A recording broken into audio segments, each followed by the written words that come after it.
Hello you, welcome to Geekers and welcome back to Planet Coaster 2. We're in MeanderVille and doing a little bit of work to the main street. Struggled to make a video about this, to be honest with you, because there's a lot of just busy work. There's a lot of fixing things, there's a lot of moving things, a lot of replicating things. So I'm trying to show off the best bits of this then. There's a little bit of time lapse, a little bit of real time, some glamour shots and what have you, a little bit of references to some live streams we've been doing, and it all comes together in a bit of a rework of the Main Street area. We're starting off with a lamppost. We'll talk more about that in a moment, but first of all, wanted to talk a little bit about the Main Street in general. I wasn't initially planning to have a traditional Main Street in as much as like a Main Street USA, and we haven't really done that here, but I wasn't really planning on having like a sort of set street with shops either side leading up to a big weenie like Disney so often does, but I did, obviously parks have to have a bit of a open area, a plaza area that you move into initially. They don't always do, but I do think it's what I wanted to do here. And I started to try and make sure I was getting away from the Main Street by just doing lots of different styles of buildings, and I got to a point where I was struggling to kind of tie them all together. They've all got a little bit of a sort of turn of the 19th century Bella Park, Celestial Gardens, a little bit sort of vaudeville, a little bit sort of steampunk, just slightly, although there is going to be an area that's much more steampunky and arcane punky, but that kind of vibe, Victorian elegance. So I decided to try and lean into it a little bit more. I was chatting with some other creators about it. Mineral, a fantastic creator who I'm sure you know, and if not, you should check out, was the one that sort of convinced me to really lean into that sort of turn of the century style. So I've gone back and rectified a lot of the issues I was having regarding placement and styling, and most of it comes down to just reorganizing the space, getting a style of roof that works consistently through the area, and then just leveling up the level of detail. So we've already done a couple of custom lamps in the game, but this is way more custom than I would normally do.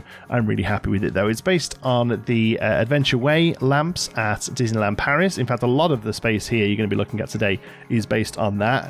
It's a beautiful new area that's opened up, and it has this beautiful long walkway that I really loved. I love the fact that there was just not that much on it, just a real nice walk down to get you into the mood. You'd probably get annoyed walking up and down it if you're there a lot, but I think it worked out pretty well. There's the lamppost, and then I did a caged in tree, a fenced in tree to match. Was very happy with how that turned out too, and then we added them all the way down the Main Street. The next thing I wanted to work on then was this roof structure. Again, this is based quite a bit on the Adventure Way roofing of some of the beautiful buildings, this beautiful sort of mansard tin roof or metal roof at least.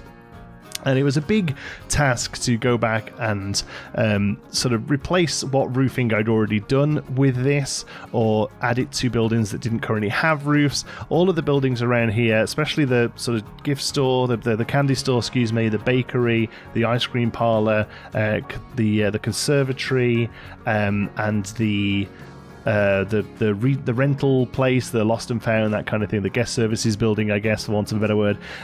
They were all kind of tied together, but nothing. They just all felt a little bit plonked down, a little bit placed down, and this roof absolutely pulls them all together. So I'm really happy with how it's come out. I'm not going to show you the whole process of doing this everywhere, because honestly it's a lot of repetition. We basically, once I got the basic idea of what I was doing here with this the shape of the roof, and then using this metal support to trim it off, and then adding lights to it, it's just a case of repeating that over and over again. Here in the footage you'll see I'm using the popcorn lighting from the festive set from Planet Coaster 1. I actually got back and replaced this with actual orbs, one of the awesome light pieces from the Sorcery Pack, and whilst I do think it is a lot better looking because it's actually a physical object, they're placed a little less regular to these. You can see there they're already replaced there, and I do think it's a big improvement. There is a bit of a glitch with the game where just too many of them start to glitch the graphics out a little bit. We get these sort of like squares over where lights are now. You'll see in a moment, because I thought for a while it was just the nighttime and I was going to try and live with it, but now it's starting to happen during the daytime as well, and it's becoming a problem. I'm really hoping I haven't got to go back and take them all off. I'm thinking I might try and turn every other one off. That seems to help. I think it was Wix was talking about the same problem on one of his builds this week. He did a really great build that used these around the roof. And he said the same. He said, you go back and turn every other one off. It seems to help with the issue. So I'm going to try that. Anyway, so this the mansard roof runs all the way around, and then we needed to break it up a little bit. It was a little bit too plain just to have it sat there and all at the same level. So occasionally there's going to be these sort of raised up buildings.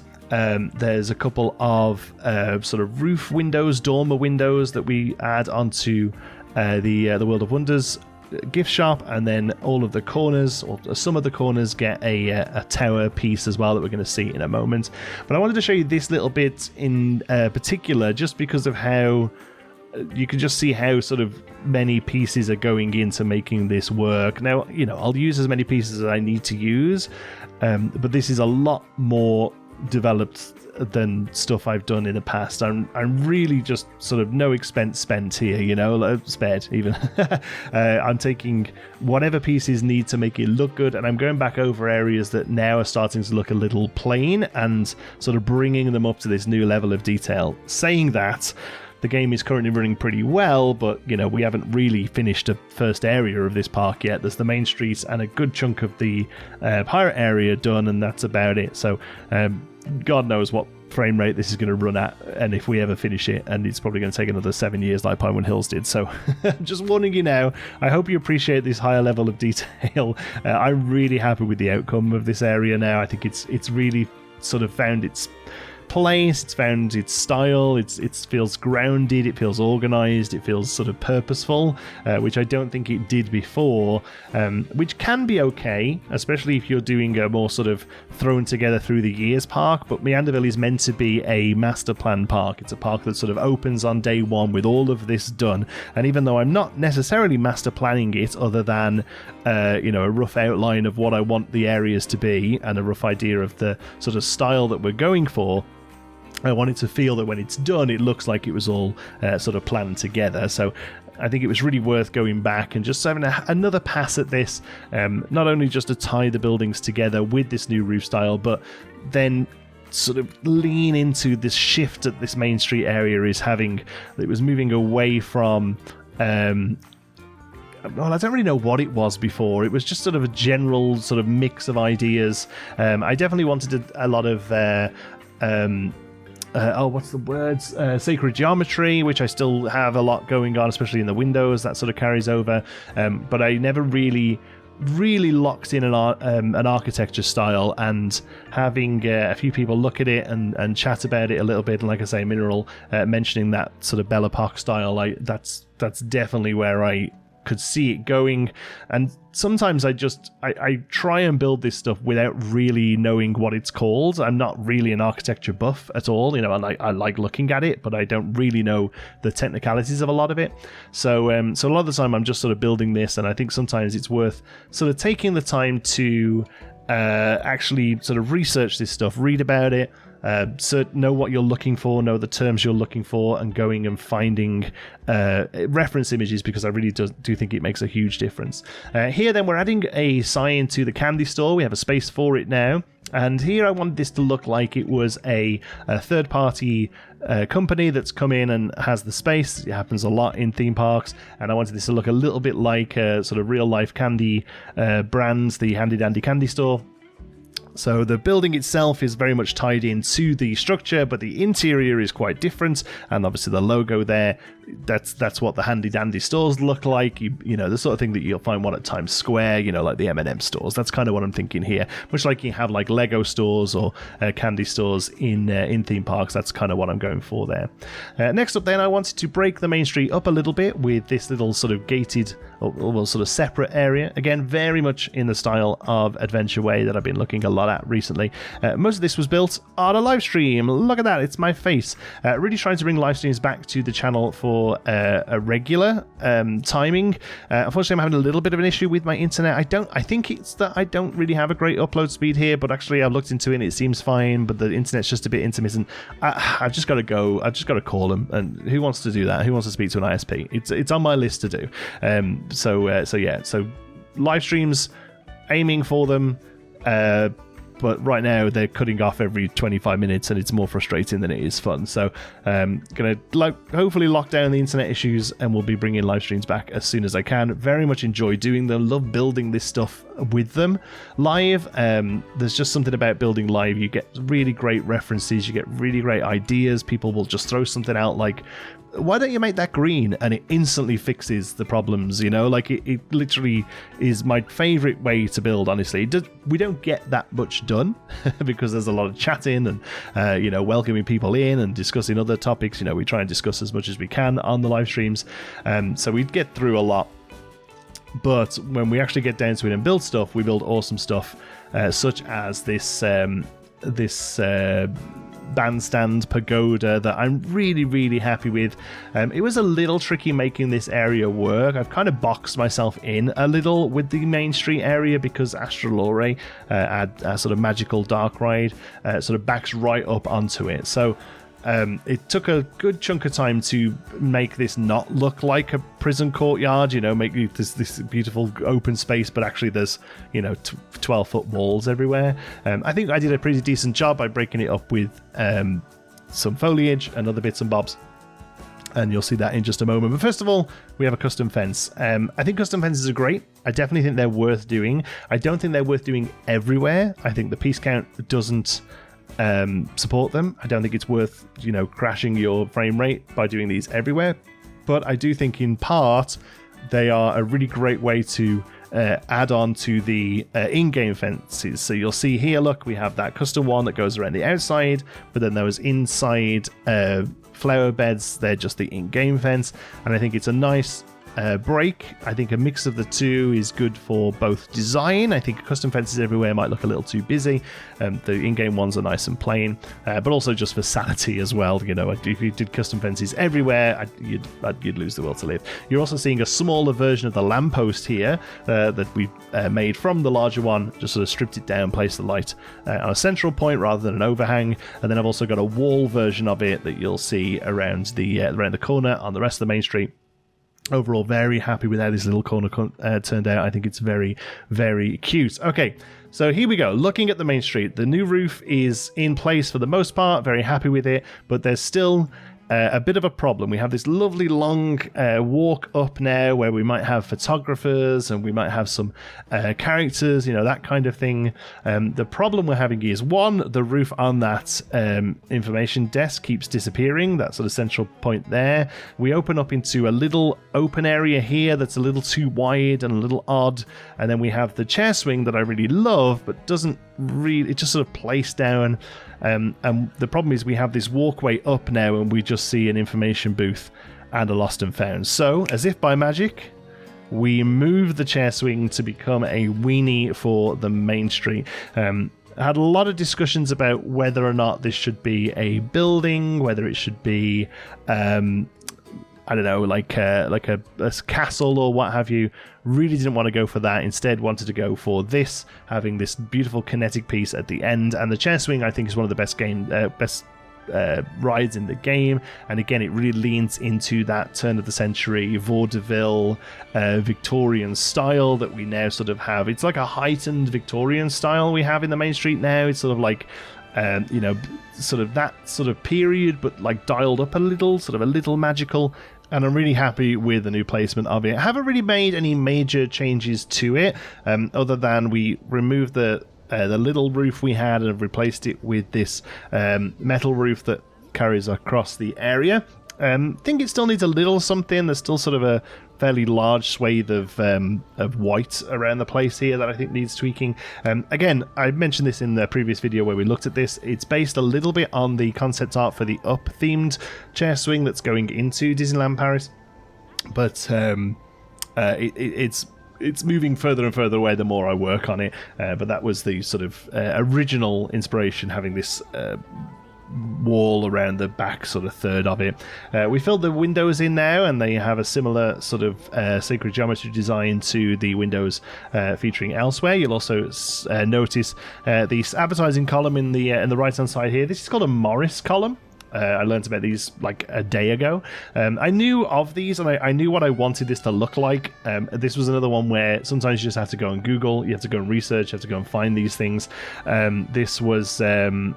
I had this in my head, this sort of old school wrought iron advertising board, but it turns out it's specifically called a Morris column, and they're very synonymous with Paris. You find these a lot in the Parisian city. So added this in. I don't think there's turn, honestly. I think they're just sort of circular boards for posters to be pasted onto, but I wanted a little bit of movement. You know, this is a theme park. Again, that sort of idea of Victorian but dialed up a little bit, so that's what I wanted to do here. But they are, a space for posters to go, and the posters will fill any sort of spot they can. They sort of, you'll fill them all in, and they get pasted over. So I'm trying to go for that effect here. This was a ton of work. This is a bunch of billboards, as you can probably tell from seeing it rotate. They are flat billboards. There is a curved billboard in the game, but it's very big, even at the smallest scale. And it shows the screen on the interior of the curve, not the exterior. So it's more like an IMAX screen. So they weren't really usable here. Instead, it's lots of them put together, and then a good day in Photoshop, basically making these images and then making them in them work. I'm actually going to come out for a second, because I am noticing a slight issue here. We'll pause it, and then doing so I can show you what it is. So basically these, the billboards themselves are all, let's see if I can go in and show you a better way. Let's edit the whole thing. So the whole thing is a structure, and then the billboards inside that structure are just all attached to a rotating platform that you can see there. So you have to sort of go into them, and then come to attach scenery, and then you can edit them. Yeah, that one just isn't quite lined up. Look, it comes down to there. There we go. And that's probably the same elsewhere, but actually most of them look okay. I did just copy them around. I did tweak a lot of these as the images went in, but yeah. So the images then are a mix of sort of Belle Epoque classic posters. I'm sure if you're interested in this sort of stuff, you'll recognise a few of them. The Chat Noir and the Cycles Perfecta.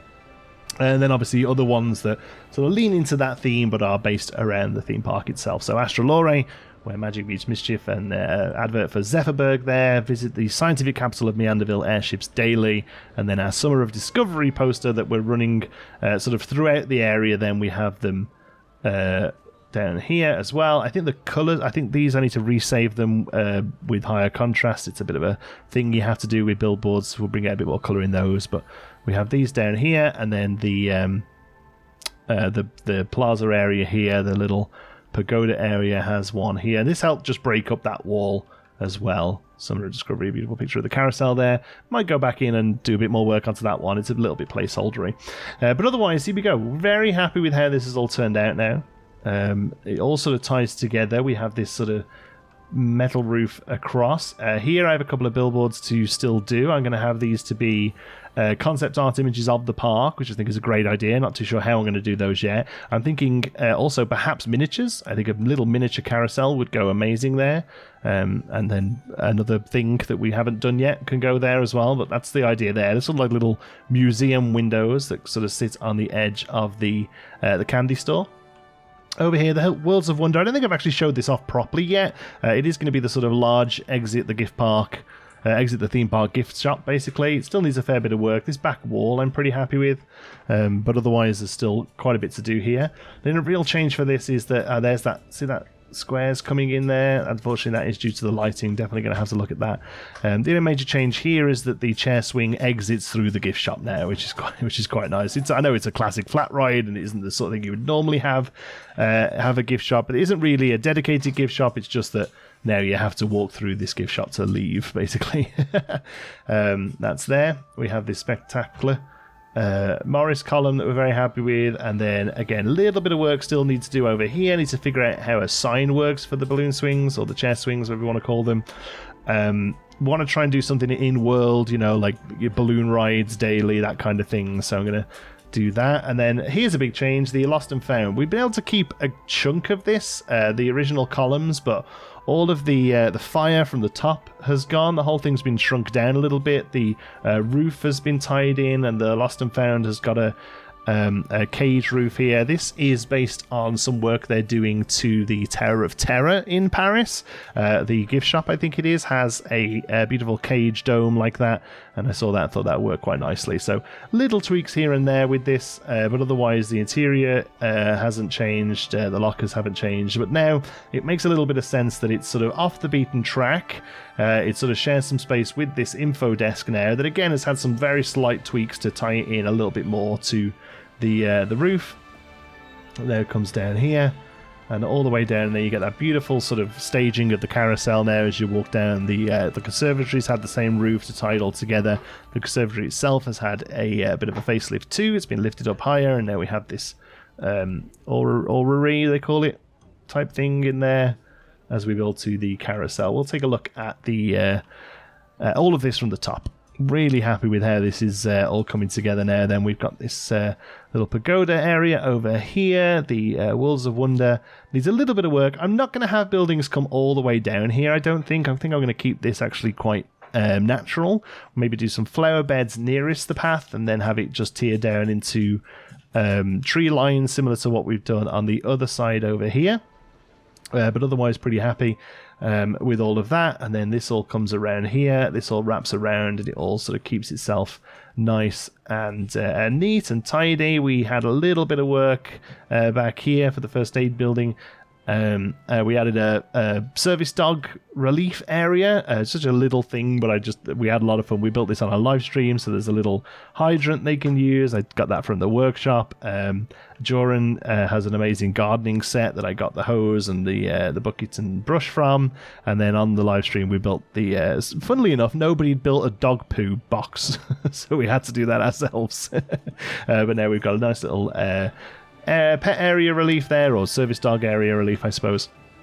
And then it all sort of ties it together. Phases sits a little small now. I'm happy with it still. I do think that this dome, currently that's just an art shape. And what I would like to do is go in and update that to match these kind of roofs here. But other than that, I actually think Phases still sits quite nicely. The interior of Days of Christmas has a nice dome in it, so we've topped that dome off with that roof piece there. I'm just noticing there that this piece here can go away, I think. Yeah, there we go. We don't need to see that. There we are. Cool. That has a dome piece there, so we've just sort of replicated this dome as well, so that from the few sight lines that you can see this from, it's there and it's all neat. But for the most part, from the ground floor, you don't really see much of that. It's just sort of there in the background. But otherwise, yeah, very happy with basically that area there. If you go off in any other direction, it's a mess. Obviously, we have to cover up the rest of Astralore. But the plan is going to be, I think, that here, basically the corner of Astralore here becomes the entrance gate to the park, I think. That then opens up into a plaza, which then takes us all the way down here. So yeah, you know what? It's a bit of a hike before you get to anything, but I honestly don't mind it. After watching the leisurely point of view videos down Adventure Way in Disneyland Paris, I actually think it's quite nice. And then basically this will be tickets, and then an outside plaza, you know, an area sort of to gather before you enter the park, which will then go to probably some priority parking, perhaps, and then I actually think we're going to have a bridge across here that will take us to parking itself, and maybe if we can fit it in and make it work well, a monorail that sort of feeds into the majority of the parking over here. That's what I'm thinking. Is a you jump on the monorail, it brings you up to the entrance gate similar to Alden Towers, and that way. All of this, which is a work in progress, I'll be able to show you soon, hopefully. This is all just going to be boxed in. We'll put a tree line in, and then here you'll just see beautiful trees as you're coming in. You'll come to this tree line will obviously move, but then here will be the entrance, and then whatever we do with the entrance archway will act as a nice sort of billboard from the road as well. So I think that all works pretty neatly. It's quite compact, but honestly the space we're building in is compact. If you zoom out to see where the the park boundaries go to. We're not really using any of this. The plan is, even this is a sort of current staging area. The plan is to use this this edge here, and bring it down here. We probably will verge into this area, but yeah, we're only using sort of this block basically inside the road. But very happy with how this has all come together. Oh, almost forgot. Last thing I wanted to show you, this area here, I was wondering what to do with it. It felt very open. Still does a little. These sort of larger circles still feel a little open. I built this with a view for it to sit here, but it doesn't look right out in the open like that. It definitely sits better up in the corner here. So, and we may well replicate this and place it in a few other spots as well. But yeah, here, look. Oh, perfect timing. We did some dancing fountains. There we go. They go off every hour, and they sort of race out and jump around and come back again. This is my little nod to Alton Towers, which, as far as I can tell from what people are saying, isn't doing fantastic right now, but I have incredible memories of Alton Towers growing up, and as you walked in, they had beautiful frog fountains doing this on a bit of a smaller scale, but I really love the idea of them going over the heads of people.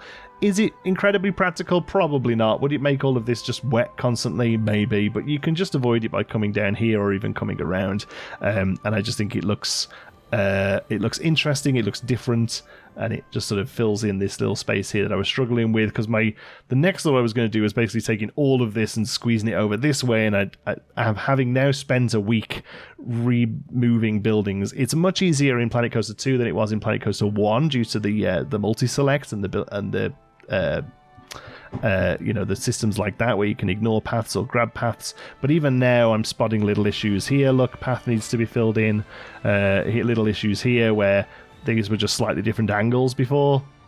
It's going to be a little while before we completely cap all of this off, but I did feel that this was enough here to show you and share with you, because it's been a while since I got a video out. Appreciate you being here. Thank you so much for watching. Lots more to come, especially with the update coming later this month. I'll be covering that obviously as soon as we know more. Love you all to bits. Till the next one, be good.